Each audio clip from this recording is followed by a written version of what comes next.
Hi friends, ಎಲ್ಲರಿಗೂ ನಮಸ್ಕಾರ.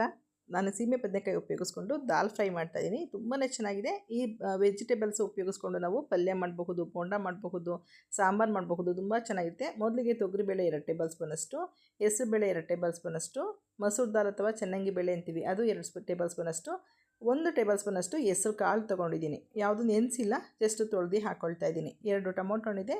ಸೀಮೆ ಬದನೆಕಾಯಿನಲ್ಲಿ ಅರ್ಧ ಭಾಗ ಮಾತ್ರ ಉಪಯೋಗಿಸ್ಕೊಳ್ತೀನಿ. ಸೀಮೆ ಬದನೆಕಾಯಿ ಸಿಪ್ಪೆ ತೆಗೆದು ಉಪಯೋಗಿಸ್ಕೊಳ್ಬೇಕು. ಹೊಸಬ್ರಿಗೆ ಅದೊಂದು ಟಿಪ್ಸ್ ಅಂತ ಹೇಳಬಹುದು. ಹೀಗೆ ಉಪಯೋಗಿಸಿದ್ರೆ ಸಿಪ್ಪೆ ತಿನ್ನಬೇಕಾದ್ರೆ ಚೆನ್ನಾಗಿರೋದಿಲ್ಲ. ಹಾಗಾಗಿ ಸಿಪ್ಪೆ ತೆಗೆದು ನಂತರ ಉಪಯೋಗಿಸ್ಕೊಳ್ಳಿ. 4 ಥರ ಕಾಳುಗಳನ್ನ ಚೆನ್ನಾಗಿ ತೊಳ್ಕೊಂಡು, ನನಗೆ ಇಲ್ಲಿ ನೆನೆಸೋದಕ್ಕೆ ಟೈಮ್ ಇಲ್ಲ, ನಿಮ್ಮ ಟೈಮ್ ಇದೆ ಒಂದು ಅರ್ಧ ಗಂಟೆ ನೆನೆಸಿ ಉಪಯೋಗಿಸಿ. ಕಾಯ್ತಿರೋಂಥ ಸ್ವಲ್ಪ ಬಿಸಿ ನೀರಿಗೆ ಹಾಕ್ಕೊಳ್ಳಿ, ಇಲ್ಲ ಕುಕ್ಕರ್ಗೆ ಹಾಕ್ಬಿಟ್ಟು ಈ ರೀತಿ ಕುದಿಸಿ ಮೇಲ್ಗಡೆ ನೊರೆ ಬರುತ್ತಲ್ಲ ಅದನ್ನೆಲ್ಲ ತೆಗೆದುಬಿಡಿ.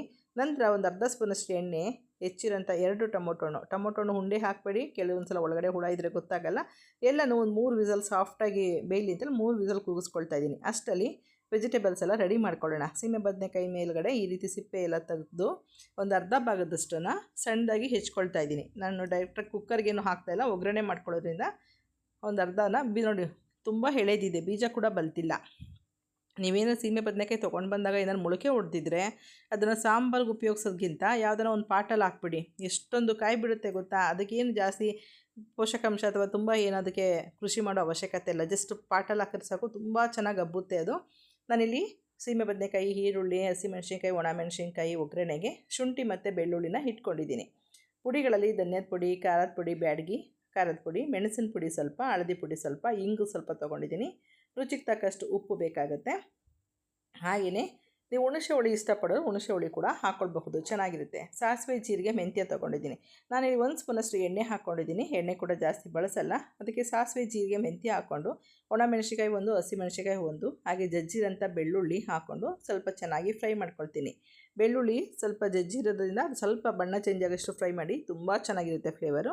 ಹಾಗೆ ಹೆಚ್ಚಿರೋಂಥ ಈರುಳ್ಳಿ ಹಾಕ್ಕೊಳ್ತಾ ಇದ್ದೀನಿ. ಅದನ್ನು ಕೂಡ ಫ್ರೈ ಮಾಡಬಹುದು. ಅಥವಾ ಈರುಳ್ಳಿ ಬೆಳ್ಳುಳ್ಳಿ ತಿನ್ನಲ್ಲ ಅನ್ನೋರು ಅದು ಬೇಡದೇ ಉಪಯೋಗಿಸದೆ ಕೂಡ ಮಾಡಬಹುದು. ಈ ಸೀಮೆ ಬದನೆಕಾಯಿ ನೀರು ಬಿಟ್ಕೊಳ್ಳೋದ್ರಿಂದ ಸ್ವಲ್ಪ ಆದಷ್ಟು ಗಟ್ಟಿಯಾಗಿ ಬೇಳೆ ಜಾಸ್ತಿ ಹಾಕಿ ಗಟ್ಟಿಯಾಗಿ ಸಾಂಬಾರು ಮಾಡ್ಕೊಳ್ಳಿ. ರೊಟ್ಟಿ ಜೊತೆಗೆ ಅಥವಾ ಚಪಾತಿ ಜೊತೆಗೆ, ಅಕ್ಕಿ ರೊಟ್ಟಿ ಜೊತೆಗೆ ಎಲ್ಲದಕ್ಕೂ ಒಳ್ಳೆ ಕಾಂಬಿನೇಷನ್ ಅಂತ ಹೇಳ್ಬಹುದು. ತುಂಬ ಚೆನ್ನಾಗಿರುತ್ತೆ. ಹಾಗೆ ಇಡ್ಲಿ ಜೊತೆನೂ ತಿನ್ನಬಹುದು. ನಾನಿಲ್ಲಿ ಅನ್ನ ಮತ್ತು ಮುದ್ದೆ ಜೊತೆಗೆ ಮಾಡ್ಕೊಂಡಿದ್ದೀನಿ. ಮುಚ್ಚಿಟ್ಟು ಒಗ್ಗರಣೆಯಲ್ಲಿ 1-2 ನಿಮಿಷ ಫ್ರೈ ಮಾಡ್ಕೊಳ್ಳಿ.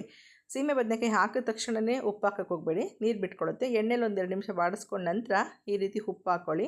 ಈಗ ತಳ ಹಿಡಿಯೋದಿಲ್ಲ, ಸಿಮ್ಮಲ್ಲೇ 1-2 ನಿಮಿಷ ಮತ್ತೆ ಫ್ರೈ ಮಾಡ್ಕೊಳ್ಳಿ. ನೀವು ಟೊಮೊಟೊ ಹಣ್ಣನ್ನು ಒಗ್ಗರಣೆ ಕೂಡ ಹಾಕ್ಕೊಳ್ಬಹುದು. ನಾನು ಸಾಫ್ಟ್ ಆಗುತ್ತೆ, ಗ್ರೇವಿ ಗಟ್ಟಿ ಬರುತ್ತೆ ಅಂತೇಳಿ ಬೇಳೆ ಜೊತೆಗೆ ಹಾಕ್ಕೊಂಡಿದ್ದೀನಿ. ನೋಡಿ, ಎಲ್ಲೂ ತಳ ಹಿಡಿದಿಲ್ಲ, ನೀಟಾಗಿ ಸಾಫ್ಟಾಗಿ ಬೆಂದಿದೆ. ಒಂದು 50% ಬೇಯುತ್ತೆ ಒಗ್ಗರಣೆಯಲ್ಲಿ. ನಂತರ ನಾವು ಪುಡಿಗಳೆಲ್ಲ ಹಾಕ್ಕೊಂಡು ಮಾಡ್ಕೊಳ್ಳೋಣ. ನೋಡಿ, ನೀರೆಲ್ಲ ಸ್ವಲ್ಪ ಕಮ್ಮಿ ಆಗಿದೆ, ತಳ ಹಿಡಿಯುತ್ತೆ ಅಂದ ಸ್ಟೇಜಿಗೆ ನಾವು ಪುಡಿಗಳೆಲ್ಲ ಹಾಕ್ಕೊಂಡು ಮಿಕ್ಸ್ ಮಾಡ್ಕೊಳ್ಳೋಣ. ಇದನ್ನು ಡೈರೆಕ್ಟಾಗಿ ಕುಕ್ಕರ್ಗೆ ಹಾಕ್ಬಿಟ್ಟು ಕೂಡ ನೀವು ಮಾಡ್ಕೊಳ್ಬಹುದು. ಈ ರೀತಿ ಬೇಯಿಸೋದ್ರಿಂದ ತುಂಬಾ ಚೆನ್ನಾಗಿರುತ್ತೆ ಟೇಸ್ಟು, ಹಾಗಾಗಿ ಮಾಡ್ತಾಯಿದ್ದೀನಿ. ಶುಂಠಿ ತುರಿ ಸ್ವಲ್ಪ ತೊಗೊಂಡಿರೋಂಥ ಎಲ್ಲ ಮಸಾಲೆಗಳನ್ನ ಹಾಕ್ಕೊಂಡು ಅದನ್ನು ಕೂಡ 1 ನಿಮಿಷ ಫ್ರೈ ಮಾಡಿ ಮಿಕ್ಸ್ ಮಾಡ್ಕೊಳ್ಳಿ. ಮಿಕ್ಸ್ ಮಾಡಿ ತುಂಬ ತಳ ಹಿಡಿಯುತ್ತೆ, ನೀರಿನಂಶ ಇಲ್ಲದಿರೋ ಕಾರಣ ಅಥವಾ ತುಂಬ ಎಣ್ಣೆನೂ ಇಲ್ಲದಿರೋ ಕಾರಣ ಇಮಿಡಿಯೇಟು ಸ್ವಲ್ಪ ಬಿಸಿನೀರು ಹಾಕ್ಕೊಳ್ಳಿ. ಎಷ್ಟು ಬೇಕೋ ನೋಡಿಕೊಂಡು ಬಿಸಿನೀರು ಹಾಕ್ಕೊಂಡು ಕುದಿಯೋದಕ್ಕಿಡಿ. ಬೇಳೆ ಕೂಡ ಬೆಂದಿರುತ್ತೆ, ಹಾಗಾಗಿ ಮೊದಲೇ ನೀರನ್ನ ಜಾಸ್ತಿ ಹಾಕ್ಕೊಳ್ಬೇಡಿ. ಇದೊಂದು 5 ನಿಮಿಷ ಸಾಕು, ಬೆಂದೋಗುತ್ತೆ. ಬೇಳೆ ಕಾಳೆಲ್ಲ ಹಾಕಿದ್ವಲ್ಲ, ತುಂಬ ಚೆನ್ನಾಗಿ ಬೆಂದಿದೆ. ಇದರಲ್ಲಿ ಇನ್ನೂ ಒಂದು ಟಿಪ್ಸ್ ಕೊಡ್ತೀನಿ. ಈ ನೀವು ಬೇಳೆ ಹಾಕಿದಾಗ 1 ಹಿಡಿ ಕಡಲೆಕಾಯಿ ಬೀಜ ಕೂಡ ಹಾಕ್ಕೊಳ್ಳಿ. ಏನು ಚೆನ್ನಾಗಿರುತ್ತೆ ಗೊತ್ತಾ ಟೇಸ್ಟು. ಕಡಲೆಕಾಯಿ ಬೀಜ ತಿನ್ನೋದಕ್ಕೆ ಇಷ್ಟ ಆದರೆ ಬೇಯಿಸಿರೋ ಕಡಲೆಕಾಯಿ ಬೀಜ ತುಂಬಾ ರುಚಿ ಇರುತ್ತೆ. ಈ ರೀತಿ ಬೇಳೆ ಜೊತೆಗೆ ಹಾಕಿ ಅದನ್ನು ಕೂಡ ಇದ್ರ ಜೊತೆನೇ ಕೂಗಿಸ್ಕೊಳ್ಬೋದು. ಈ ಬೇಳೆ ಎಲ್ಲ ಸ್ಮ್ಯಾಶರು ಕೂಡ ಕಡಲೆಕಾಯಿ ಬೀಜ ತಿನ್ನೋದಕ್ಕೆ ಹಾಗೆ ಸಿಗ್ತವೆ, ಚೆನ್ನಾಗಿರುತ್ತೆ. ಇಷ್ಟ ಇದ್ದರೆ ಅದನ್ನು ಕೂಡ ಹಾಕ್ಕೊಳ್ಬಹುದು. ನಾನು ಬೇಳೆ ಎಲ್ಲ ಸ್ವಲ್ಪ ಸ್ಮ್ಯಾಶ್ ಮಾಡ್ಕೊಂಡಿದ್ದೀನಿ. ಸೀಮೆ ಬದನೆಕಾಯಿ ಕೂಡ ಚೆನ್ನಾಗಿ ಬೆಂದಿದೆ, ಬೇಗ ಕೂಡ ಆಗುತ್ತೆ. ಇದು ತುಂಬ ಟೈಮ್ ತೊಗೊಳ್ಳಲ್ಲ. ಕುಕ್ಕರ್ ಆರಷ್ಟರಲ್ಲಿ ಒಗ್ಗರಣೆ ಹಾಕ್ಕೊಳ್ಳಿ. ನಂತರ ಒಗ್ಗರಣೆಯಲ್ಲಿ ಸೀಮೆ ಬದನೆಕಾಯಿ ಬೇಯೋಷ್ಟರಲ್ಲಿ ನಿಮ್ಮ ಕುಕ್ಕರ್ ಕೂಡ ವಿಸಲ್ ಬಿಟ್ಟಿರುತ್ತೆ, ತಣ್ಣಗಾಗಿರುತ್ತೆ. ಬೇಳೆನ ಒಂಚೂರು ಸ್ಮ್ಯಾಶ್ ಮಾಡಿ ಹಾಕ್ಬಿಟ್ಟು ಒಂದು 5 ನಿಮಿಷ ಕುದಿಸಿದ್ರೆ ಸಾಂಬಾರು ರೆಡಿ. ತುಂಬ ಸಿಂಪಲ್ಲು. ಕಾಯಿ ಕೂಡ ಬೆಂದಿದೆ, ಒಂದು 80% ಬೇಯಲಿ. ತುಂಬ ಮೆತ್ತಗಾದರೆ ಚೆನ್ನಾಗಿರಲ್ಲ, ಸ್ವಲ್ಪ ಬಾಯಿಗೆ ಸಿಕ್ಕಿದ್ರೆ ಹೋಳುಗಳು ಚೆನ್ನಾಗಿರುತ್ತೆ. ಬೇಳೆ ಬೇಯಿಸಿರೋದೆಲ್ಲ ಹಾಕ್ಕೊಂಡು ಎಷ್ಟು ಸಾಂಬಾರು ಬೇಕಾಗುತ್ತೆ ನೋಡಿಕೊಂಡು ಸ್ವಲ್ಪ ನೀರು ಹಾಕ್ಕೊಂಡು ಹೆಚ್ಚಿಸ್ಕೊಳ್ಳಿ. ಅಕಸ್ಮಾತ್ ನೀವು ಮಾಡಿಬಿಟ್ಟಾದಮೇಲೆ ನಿಮ್ಗೆ ಗೊತ್ತಾಗಲಿಲ್ಲ, ಏನಾದರೂ ತುಂಬ ತೆಳ್ಳ ಆಯಿತು ಅಂದರೆ 1 ಸ್ಪೂನಷ್ಟು ಕಡಲೆ ಹಿಟ್ಟನ್ನ ನೀರಿನಲ್ಲಿ ಕಲಿಸ್ಬಿಟ್ಟು ಉಯ್ಬೇಕಾಗುತ್ತೆ. ಡೈರೆಕ್ಟಾಗಿ ಹಾಕಿದ್ರೆ ಕಡಲೆ ಹಿಟ್ಟು ಗಂಟಾಗುತ್ತೆ. ತಣ್ಣೀರಿನಲ್ಲಿ ಕಲಸಿ ಹಾಕ್ಕೊಳ್ಳಿ. ನೋಡಿ ಎಷ್ಟು ಗಟ್ಟಿ ಬಂದಿದೆ ಅಂತೇಳಿ.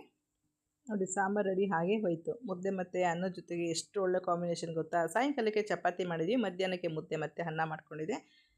ಈ ಸಾಂಬಾರು ರೆಸಿಪಿ ಇಷ್ಟ ಆಯ್ತು ಅಂತ ಅಂದ್ಕೊಳ್ತೀನಿ. ಇದೇ ಅರ್ಧ ಸೀಮೆ ಬದನೆಕಾಯಿನ ಉಪಯೋಗಿಸ್ಕೊಂಡು ಅದ್ರ ಜೊತೆ ಒಂದು ಕ್ಯಾಪ್ಸಿಕಮ್ ಹಾಕೊಂಡು ಬೋಂಡ ಮಾಡಿದ್ದೆ. ಅದು ಕೂಡ ಸಖತ್ತಾಗಿದೆ, ಟೇಸ್ಟು ಡಿಫ್ರೆಂಟ್ ಆಗಿದೆ ಟೇಸ್ಟು. ಅದನ್ನು ಕೂಡ ಟ್ರೈ ಮಾಡಿ. ಈ ವಿಡಿಯೋ ನೋಡಿದ್ದಕ್ಕೆ ಎಲ್ರಿಗೂ ಧನ್ಯವಾದಗಳು. Okay bye, thank you.